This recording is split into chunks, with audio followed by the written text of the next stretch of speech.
Imagine my mother's family, my father's family.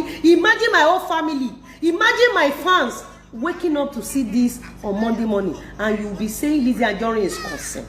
You just prophesied that you, if anyone, your 2 children and your husband shall end up in mortuary before the end of this December. Is this not cyber killing?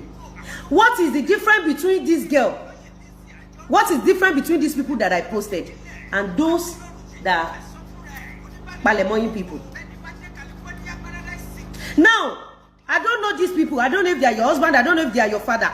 Okay, now these people are they are on your platform. Ẹ̀yin èèyàn wa, Lizzy Anjorin jáde tán lórí ọ̀rọ̀ arábìnrin tí a mọ̀ sí Ìfẹ̀yìnwá tí ó ṣe interview pẹ̀lú VEEKEE Jame. Arábìnrin yìí ó ti fi ẹ̀hónú rẹ̀ hàn wípé ó ní tí òun bá bẹ̀rẹ̀ sí ní gbé ṣépè báyìí, ó ní àwọn èèyàn ó sọ wípé òun ti ń ṣépè jù, wípé kí ló ṣẹlẹ̀. Ẹ̀yin èèyàn wa, kẹ́ jẹ́ ká gbádùn èyí tó kù. Imagine if I mention your name and I ask a lot of bloggers to put your picture and the picture of your children, that before the end of December, your children, if anyone, your children and the children of Iyabo Ojo will end up in mortuary. How would you feel?